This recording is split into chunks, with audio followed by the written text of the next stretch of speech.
everyone, today the topic which we're gonna study is systemic lupus erythematosus, also called as an SLE. What is SLE? SLE is an autoimmune disorder leading to widespread inflammation and tissue damage involving multi-system of a body. The SLE is more common in female. The female to male ratio is about 9:1.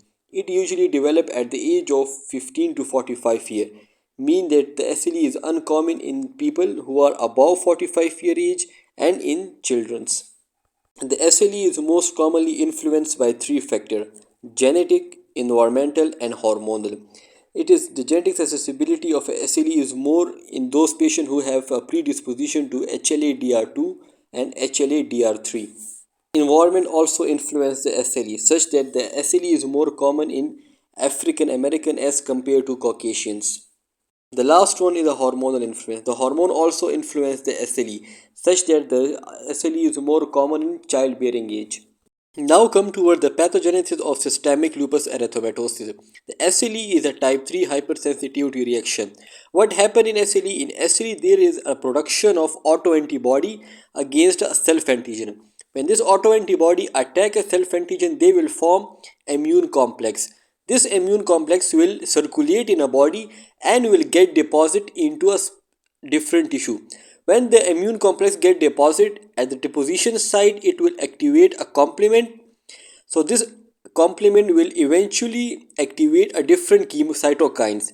This cytokines and activated complement will lead to tissue destruction and vasculitis. But remember that the circulating immune complex can deposit into any tissue of a body. So that is why SLE cause a widespread inflammation involve multi-system of a body. So that is why SLE cause a widespread clinical feature. So what are the clinical feature of SLE? As SLE is a chronic disease, so the symptom will appear gradually, and the symptom will appear in a form of exacerbation and remission. Remember that exacerbation is also called as a flare. In this phase, the symptom get more evident, and in remission, the symptom subsides.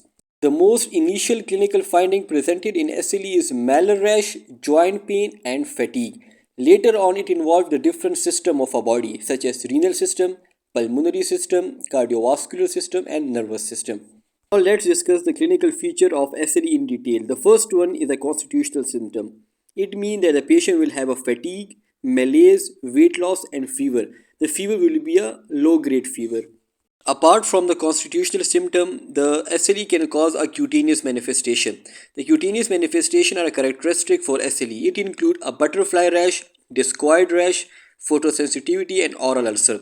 The butterfly rash is also called as a malar rash. It is an erythematous rash over the cheek and a bridge of nose. You can see the butterfly rash or the malar rash in this image.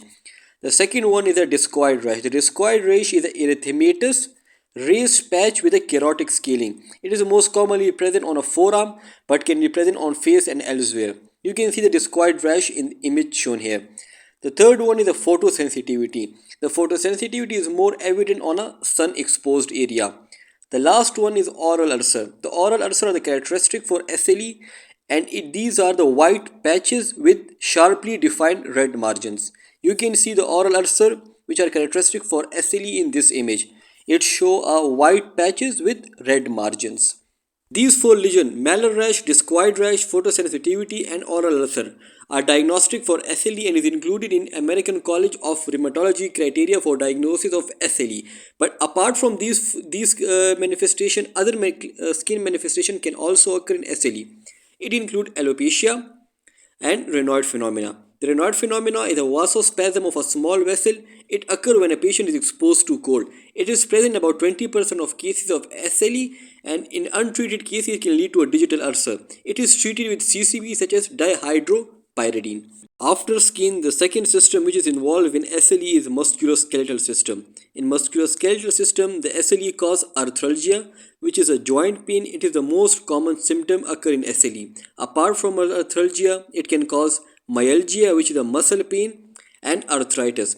But remember that the arthritis in SLE is inflammatory, symmetrical, but it does not cause any erosion and deforming. So it causes a non-deforming inflammatory symmetrical arthritis. In some cases, SLE causes a Jacquard arthritis. In Jacquard arthritis, there is a deformity like rheumatoid arthritis, and this condition is usually reversible. Apart from the arthritis, the SLE can also cause the aseptic necrosis of the head of the femur. In aseptic necrosis, there will be a pain around the head of the femur and which will radiate to the buttock and groins. The third system involved in SLE is the cardiac. In cardiac system, SLE causes pericarditis, pericardial effusion, and myocarditis. But apart from these three characteristic findings, the SLE can also cause a non-infective endocarditis, also called as a Liebman-Sack endocarditis. In Liebman-Sack endocarditis, there will be a vegetation at the heart valve, but the blood culture for bacteria will be negative. So it is called as a non-infective endocarditis. It increases the incidence of ischemic heart disease and stroke because the vegetation which are formed at the heart valve can break off and block the vessel and lead to ischemic heart disease and stroke. The next system involved in SLE is the pulmonary system. In pulmonary system, the SLE most commonly causes pleuritis. Apart from the pleuritis, the SLE also causes a shrinking lung syndrome. In shrinking lung syndrome, the SLE there is a atelectasis and the shrinking of a lung. As a result, there will be an elevation of a diaphragm, so it is called as a shrinking lung syndrome.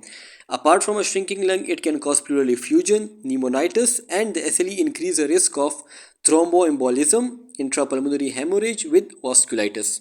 Next system involved in SLE is hematological system. The SLE cause a pancytopenia such as anemia, leukopenia, and thrombocytopenia. Remember that the anemia in SLE are of two types: anemia of chronic disease and hemolytic anemia. The anemia of a chronic disease, the most common type of anemia, occur in SLE, but the hemolytic anemia is included in American College of Rheumatological criteria for diagnosis of SLE. Apart from anemia, the SLE also causes leukopenia and the thrombocytopenia. Remember that the both leukopenia and the thrombocytopenia result from the autoantibody induced destruction of white blood cell and platelets. The next system affected by SLE is kidney. In kidney, the SLE can cause nephrotic and nephritic syndrome. The renal manifestation of SLE is the first one is the diffuse proliferative glomerulonephritis. It is the most common SLE renal syndrome and it is a nephritic syndrome. And the second one is another membranous nephropathy. It is a nephrotic syndrome. Remember that the lupus nephropathy is very important and the most common tested thing on exam. So now we will spare some time to discuss the lupus nephropathy. So remember that the lupus nephropathy are divided into 6 types from type 1 to type 6 on a basis of a severity. The type 1 show a mild mesangial inflammation, while the type 6 show an advanced sclerotic lesion in which 90% of glomeruli are sclerosed. In between the type 1 and the type 6, the type 2, 3 and 4 will manifest as a nephritic syndrome and the type 5 will show as a nephrotic syndrome. In type 2, there will be a mesangial proliferation with hypercellularity and matrix expansion. In type 3, there will be a focal lupus nephritis, mean that there will be a focal involvement of a glomeruli. It can also be presented with a subepithelial deposit. In type 4, there will be a diffuse involvement of a glomeruli, mean that more than 50% of a glomeruli will be affected by lupus and it will present you with a subendothelial deposit. It is in contrast with type 3 in which there is a subepithelial deposit. Type 4, or also called as a diffuse proliferative glomerulonephritis, is a most common and most severe form of a lupus nephritis. Remember that these three, the first four, type 1, type 2, type 3 and type 4, these will present as a nephritic syndrome, mean there will be a nephritic range proteinuria less than 3 gram and there will be a hematuria, hypertension and renal insufficiency. The type 5 of a lupus nephropathy is called as a membranous nephropathy.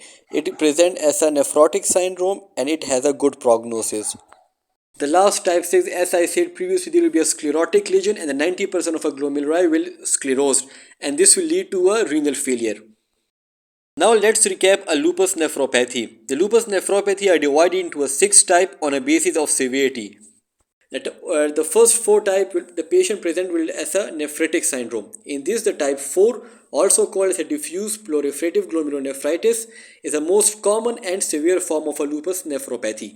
The type 5, also called as a membranous nephropathy, will present as a nephrotic syndrome.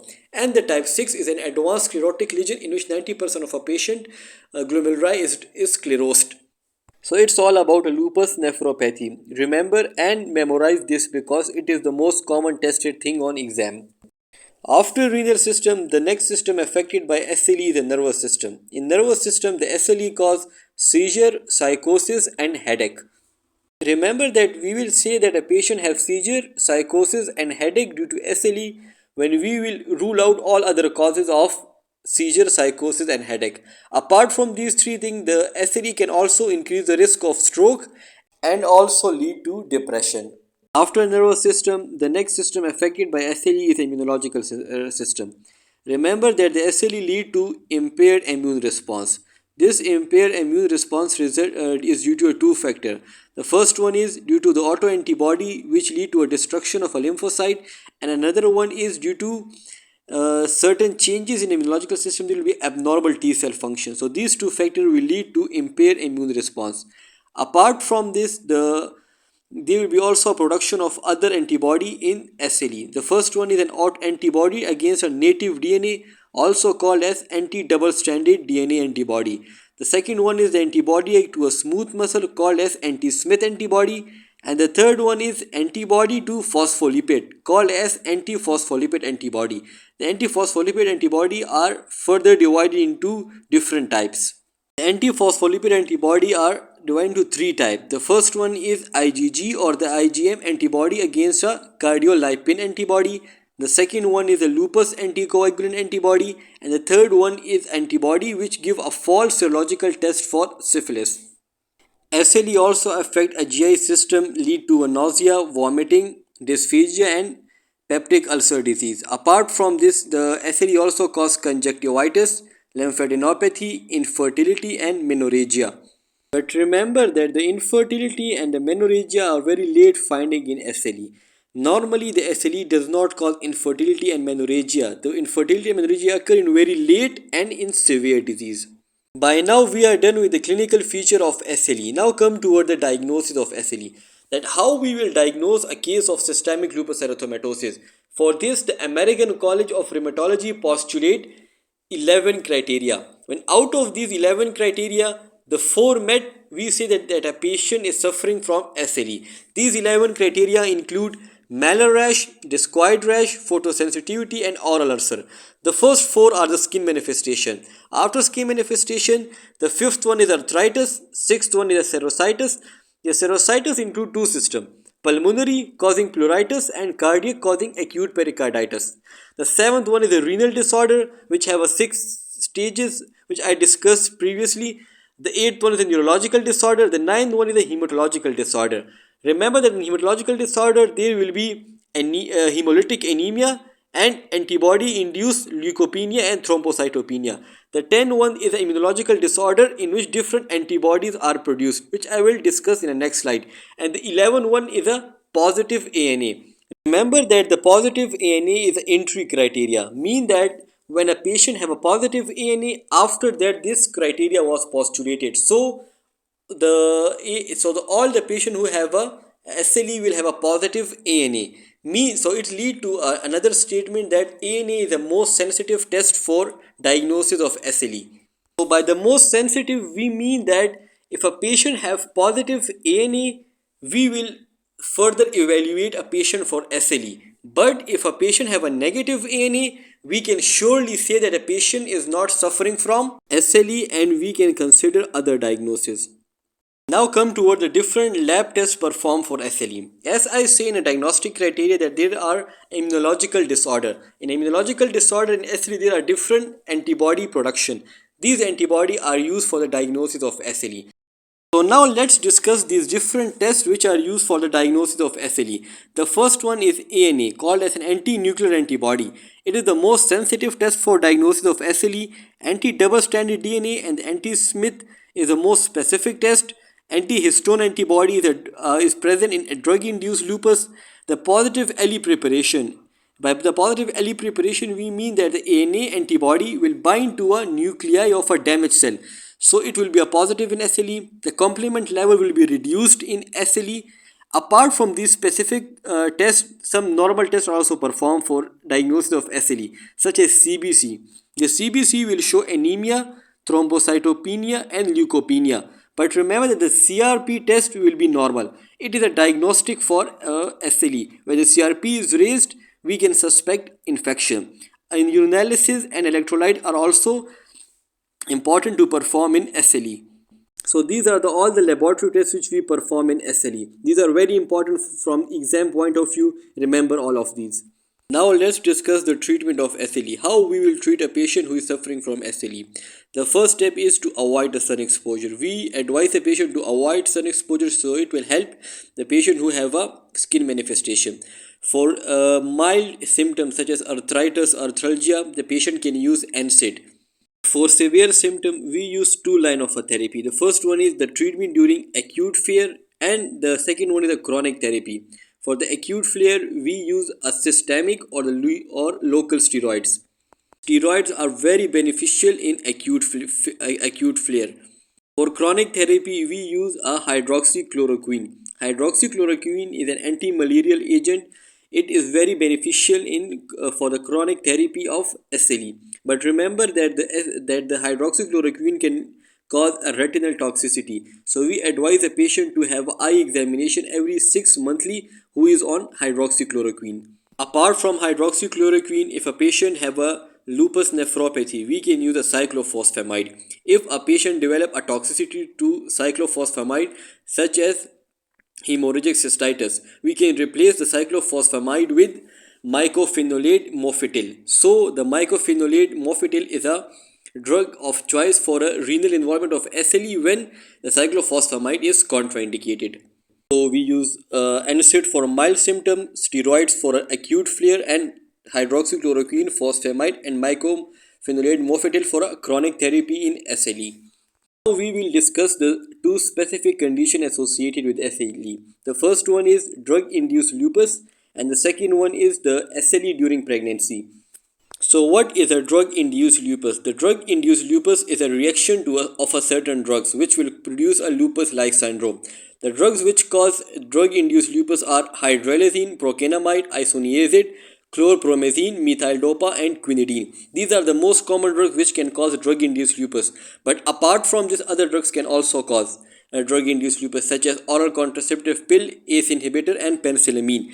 Among these drugs, the hydralazine is the most common drug which can cause drug-induced lupus. About 90% of cases of drug-induced lupus are caused by hydralazine.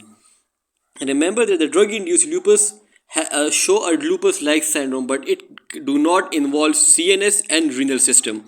If CNS and the renal system are involved, the lupus is probably not a drug-induced lupus. What are the laboratory findings in drug-induced lupus? In the drug-induced lupus, the ANA will be positive and there will be an anti-histone antibody. The anti-histone antibody are the characteristic for drug-induced lupus.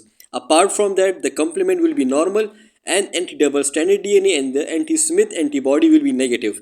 Remember that the normal complement and the absence of anti-double stranded DNA and anti-Smith DNA are contradictory to normal lupus. To treat the drug-induced lupus, we withdraw the drugs. The drug-induced lupus improve with drug withdrawn, and along with that we can use a short course of a steroid.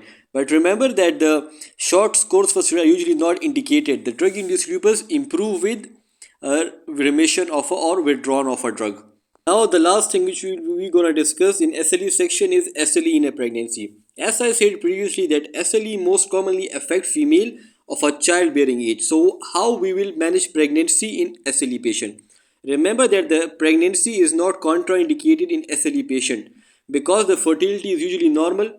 But SLE can lead to a complication such as repeated abortion if the antiphospholipid antibodies are present. Apart from abortion, the SLE can also lead to a stillbirth and intrauterine growth restriction of a pregnancy. So how we will prevent this complication? So to prevent this complication, the patient should be in remitted stage of a disease, and so in the remitted stage, there will be a decreased clinical feature of SLE, so the patient will have a little complication. Apart from that, avoid pregnancy if there are multi-system involvement. But remember that the patient who are remitted at the start of pregnancy can relapse in first trimester and the puerperium. So to prevent the SLE in a pregnancy, we use a prednisolone. Remember that the prednisolone is the only steroid which can be used, because the dexamethasone and the betamethasone are contraindicated, because the dexa and betamethasone are broken by placental enzymes, so they are not efficient in SLE during pregnancy. A mother now come toward the baby, that how what a complication can occur in a baby if his or her mother have an SLE during pregnancy. The most common complication occur in children is a neonatal lupus. What causes neonatal lupus? When a mother have an anti-Rho and anti-law antibody when the mother is pregnant, these antibody can cross the placenta and the baby will have a neonatal lupus. The neonatal lupus, there will be a skin lesion such as a malar rash, there will be a cardiac abnormality such as EV block, transposition of a great vessel, and valvular and septal defect. Along with these abnormality, the patient will also have a hepatitis. So these are the manifestation of a neonatal lupus. But remember that the anti-Rho and anti-law antibody are not always present in SLE patient. It occur in a subacute cutaneous SLE and ANA negative lupus. Apart from these specific type of SLE, these antibody can be positive in other diseases such as a Sjogren's syndrome and scleroderma. So let's come toward the prognosis. Remember that the SLE show a good prognosis. The 10-year survival rate is about 90%, but this prognosis reduces if the vital organ are involved, such as heart, kidney, and lung. A patient who is suffering from SLE die due to infection in early age, and later on the patient can die from myocardial infarction, because the risk of myocardial infarction increase by 5 times in a patient who have an SLE. So it was all about SLE. Hopefully it will solve many questions about regarding SLE. But if there are still any question, you guys can ask, and stay tuned for more update.